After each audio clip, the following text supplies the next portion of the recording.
Hello बच्चों,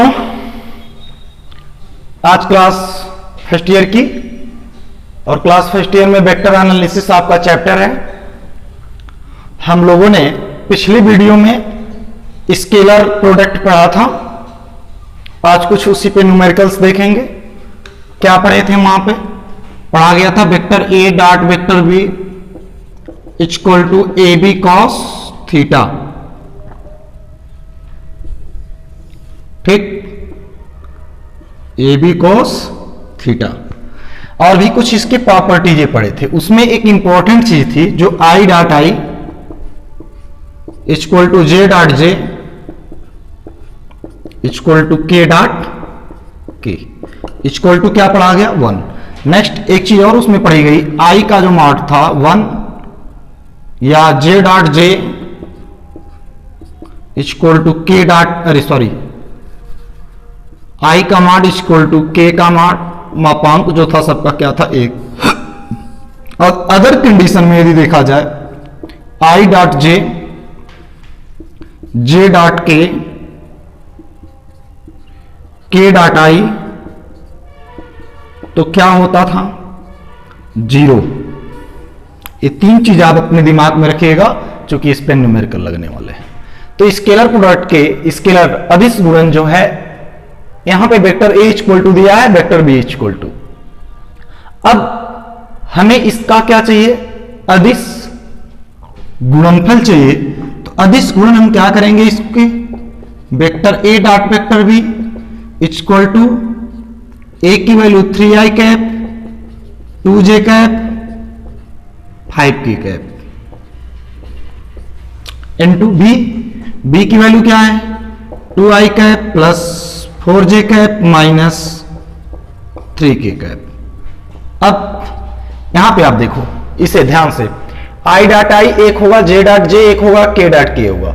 other होगा अगर i डॉट जे या j डॉट के या k डॉट आई, मतलब अगर हम उसी कंपोनेंट को छोड़ करके अलग कंपोनेंट में अगर किसी का यूनिट वेक्टर i को i के साथ छोड़ के बाकी किसी के साथ करेंगे तो जो अदिश गुणन होगा वो 0 होगा। कितना होगा?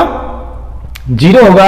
अब 3 का गुणा 2 में करेंगे, 3 दूना 6, i dot I, i dot I. अब ध्यान दो, i का अगर j में करेंगे तो क्या मिल जाएगा? 0। i का k में करेंगे तो क्या मिल जाएगा? 0। क्या फायदा लिखने से? 2j का अगर हम i में करेंगे तो क्या हो जाएगा? 0। 2 दूना 4 तो होगा, but j dot I 0। j का j में करेंगे यहां पे होगा 2 चौक 8 और j डॉट j 1 हो जाएगा, या लिख ही लो j डॉट j क्योंकि ये मिलेगा आपको। बट j का k में करेंगे तो क्या हो जाएगा? माइनस 0। यहां पे इसे भी माइनस 0 लिख सकते थे आप, नहीं, i का i में बचा, i का i में 3 दूना 6 हो जाएगा। बट j में करेंगे 0, k में करेंगे माइनस 0, बट j का i में 0, 2 चौक 8, फिर उसके बाद में j का k में करेंगे तो 0, फिर इसके बाद में 5k को उठाओ। अब k का i में करोगे तो क्या हो जाएगा? 0। j में करोगे तो क्या हो जाएगा? 0, बट k में करोगे तो माइनस 5 या 15 k डॉट k। कहोगे सर जी बीच में 0 कैसे हो गया? बेटा यहां पे देखो i dot j equal to 0 होगा, j dot k equal to 0, k dot i equal to 0। मतलब i का i में किए तो हो गया, लेकिन i का जब j में करोगे तो i dot j equal to क्या? 0। i dot j equal to 0। मतलब अदर किसी के साथ यदि हम उठा करके i का गुणा करेंगे, i को छोड़ करके, तो क्या मिल जाएगा आपको? वैल्यू जो मिलेगी, अदिश गुणन जो मिलेगा 0 मिलेगा। आ जाइए, ये 6, ये 1 हो जाएगा i डॉट आई, फिर यहाँ पे क्या मिल जाएगा आपको? 8 मिल जाएगा, j डॉट जे 0 हो जाएगा, यहाँ पे k डॉट के कितना हो जाएगा? 1 हो जाएगा, यानी माइनस 15। तो 8 6 कितना हो जाएगा? 14 माइनस 15। तो अदिश गुणनफल क्या मिला? माइनस 1।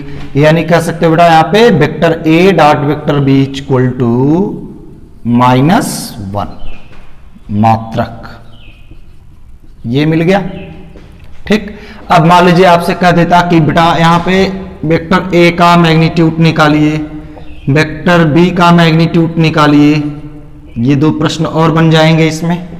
तो 2 प्रश्न और बन गए। तो वेक्टर ए का मान आपको लेना है। तो वेक्टर ए की वैल्यू कितनी है? ए कैंसर हो गया, अदिश गुणन आ गया। बट आपसे अगर वेक्टर ए का मापांक पूछ रहा है, मॉड पूछ रहा है, तो क्या करेंगे, लिखिए 3i plus 2j plus 5k। इसका क्या चाहिए आपको, मॉड। तो इसका फार्मूला हम बताएं आपको कि यदि वेक्टर मतलब 3 डायमेंशन में रिजोल्यूट हो रहा है वेक्टर, तो vector a equal to a x i cap plus vector a y j cap plus vector a z k cap. तो जब मैग्नीट्यूड होता है तो a equal to under root a x square plus a y square plus a z square होता है। ये चीज वही आ जाओ यहाँ पे, जब माड से बाहर निकलेगा मतलब इसका माड आप ले लेंगे तो ये चीज मिलेगी। तो ax का मतलब i का गुणांक, i का गुणांक 3 है तो 3 का वर्ग, ay का वर्ग है मतलब j का गुणांक 2 है तो 2 का वर्ग, प्लस az माने 5 है यहाँ पे तो 5 का स्क्वायर। ठीक, इसके बाद में क्या लग गया, अंडर रूट। तो तुम भी क्या लगा दो, अंडर रूट। 3 त्रिक्का 9, 2 दूना 4, 5 पचे 25। तो कितना हो जाएगा,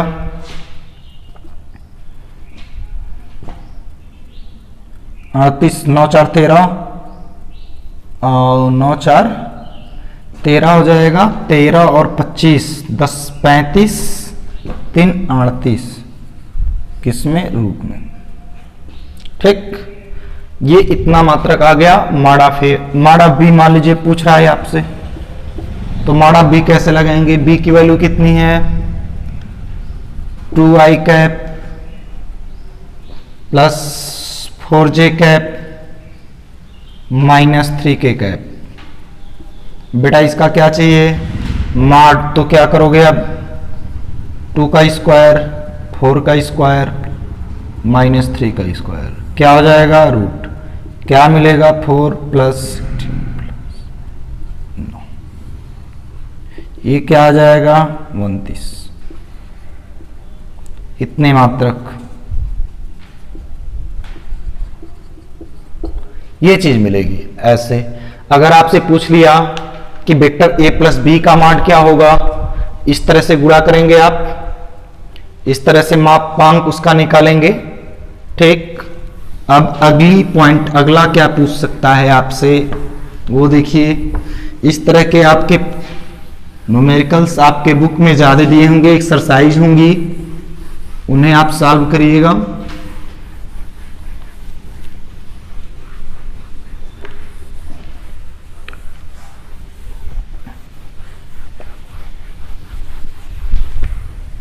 बेटा आपसे पूछ सकता है कि वेक्टर a प्लस बी का मॉड क्या होगा। किसका मापांक पूछ रहा है बेटा, vector a plus vector b का मापांक क्या होगा। तो चलिए हम लोग देखेंगे vector a plus vector b का मापांक क्या होगा। आइए बच्चों, a प्लस बी पहले निकालिए। वेक्टर a प्लस बी क्या होगा, 3i 2j plus 5k plus अगला b वाला 2i 4j minus 3k cap.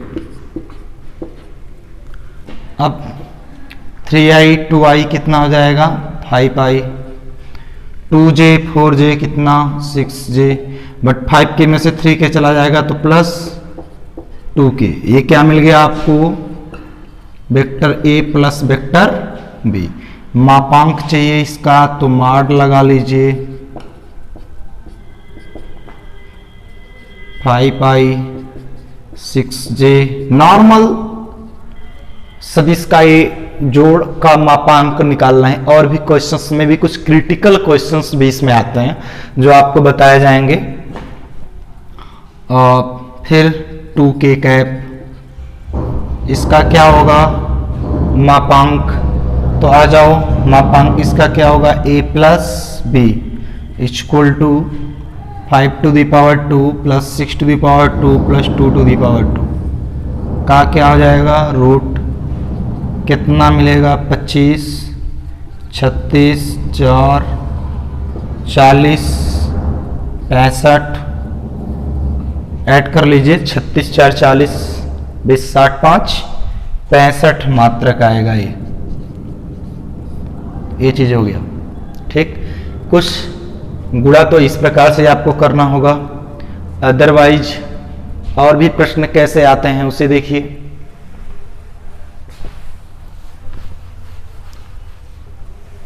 Otherwise they दिया कि दो सदिश हैं, कितने सदिश हैं, दो वेक्टर हैं और दोनों वेक्टरों का परिमाण 3 और 4 है। ध्यान से देंगे, दो वेक्टर हैं, एक वेक्टर ए है और एक वेक्टर बी है। तो वेक्टर ए का परिमाण आपको दे रहा है 3, वेक्टर बी का परिमाण क्या दे रहा है 4।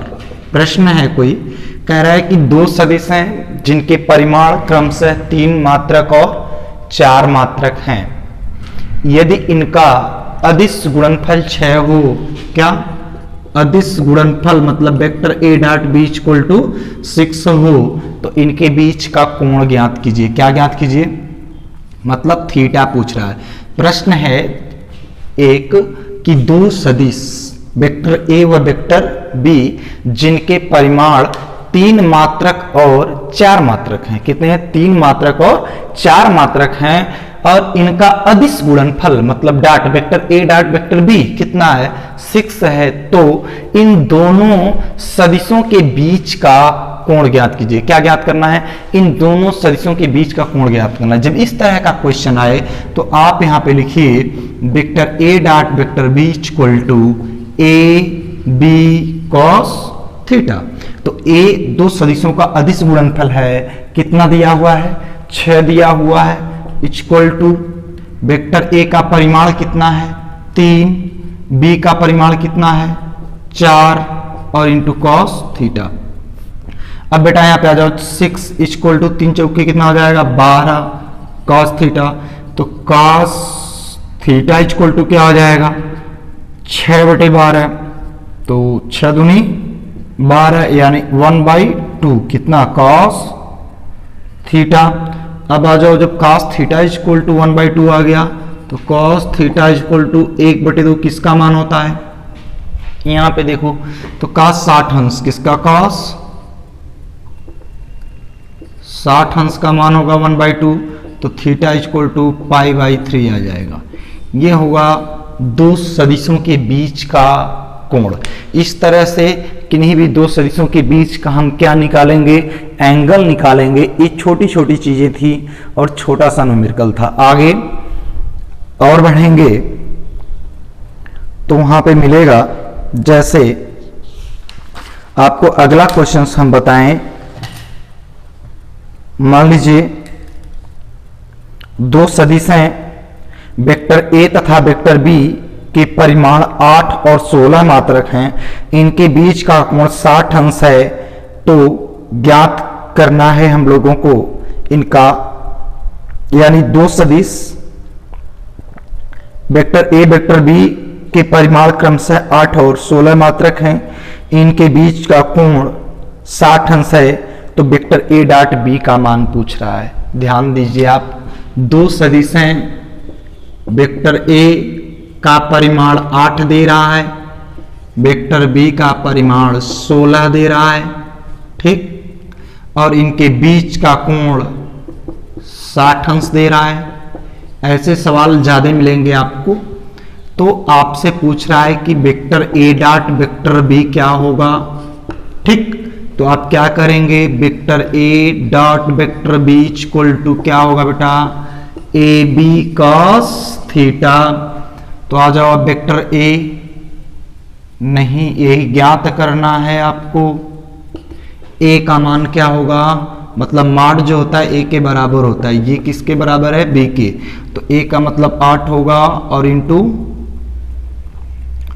16 होगा और कॉस कितना होगा 60, कॉस 60 की वैल्यू 1/2 होती है, 8 इंटू 16 1/2 तो 8 है 16, 8 उठाएं 64, यानी vector A dot b equal to बेटा कितना होगा 64 मात्रक होगा, ठीक। यानी इस टाइप के जो भी क्वेश्चंस आएंगे आप उसे सॉल्व कर लेंगे। उनका अदिश गुणन ज्ञात करना होगा, तो जैसा पहला न्यूमेरिकल बताया गया उस प्रकार से आप क्या करेंगे, लगा लेंगे। फिर नेक्स्ट क्वेश्चन है अगला कि यदि एक बल F equal to 3i cap plus 2j cap plus 4k cap newton का एक बल किसी कण को d equal to 5i plus 3j plus 2k cap metre की दूरी तक विस्थापित करता है, तो किए गए कार्य की गणना करने के लिए हम लोगों से पूछ रहा है। तो चलिए क्या करेंगे, किए गए कार्य की गणना के लिए हमें क्या करना पड़ेगा, हम उस पर ध्यान दें कि कार्य कैसे होगा हम लोगों का। तो कोई दिक्कत नहीं है, कार्य आप निकाल सकते हो।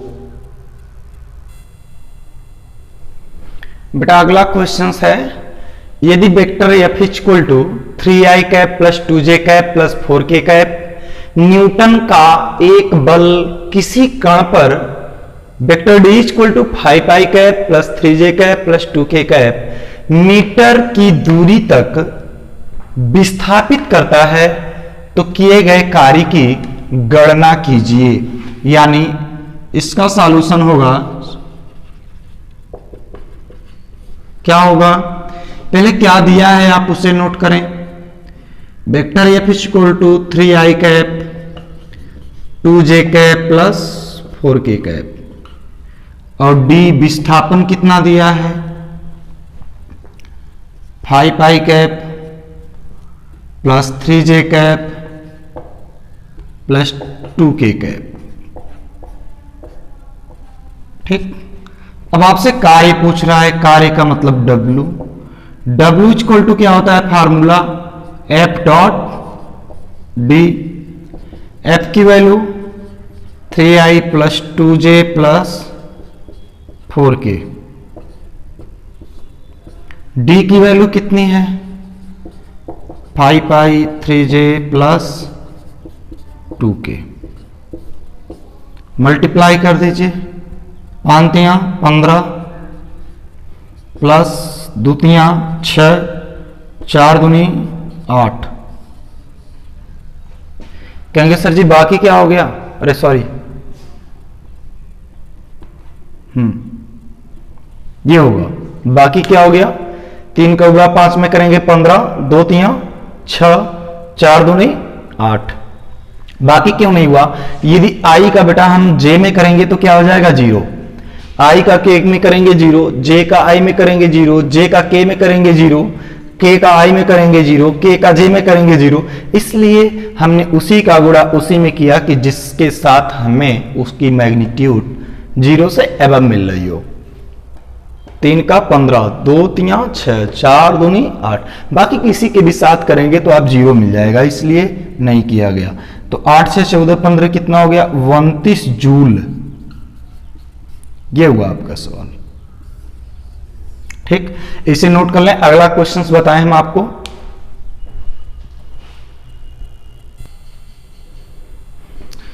बेटा अगला क्वेश्चन आ गया, किसी कण पर आरोपित बल वेक्टर F बराबर 3i cap plus 4j cap minus 5k cap newton कण में विस्थापन S equal to 5i cap 4j cap plus 3k cap metre उत्पन्न हो जाता है या उत्पन्न करता है। ज्ञात कीजिए, पहला बल द्वारा किया गया कार्य, दूसरा बल F तथा विस्थापन S के बीच का कोण। तो आइए इसका कैसे सॉल्व होगा। सबसे पहले दिया क्या है, vector F equal to 3i plus 4j minus 5k cap.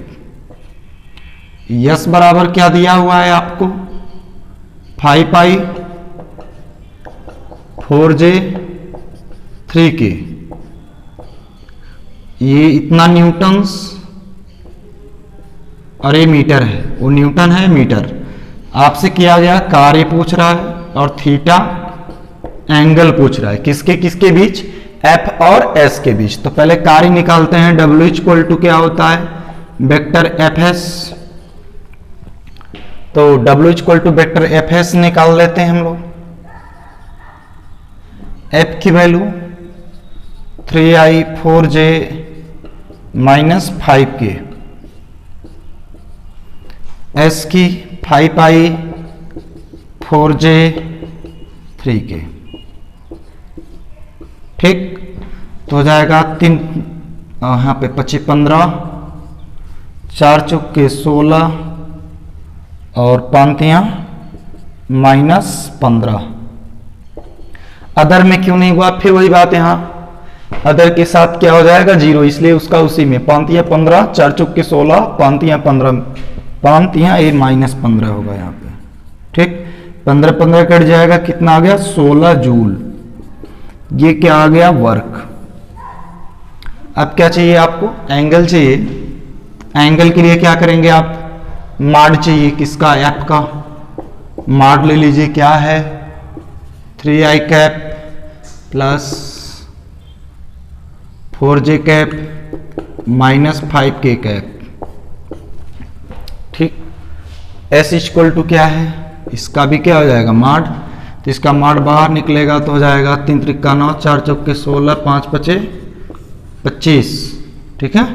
तो 25 25 यानी 50, 5√2 एफ इक्वल टू आ जाएगा, ठीक।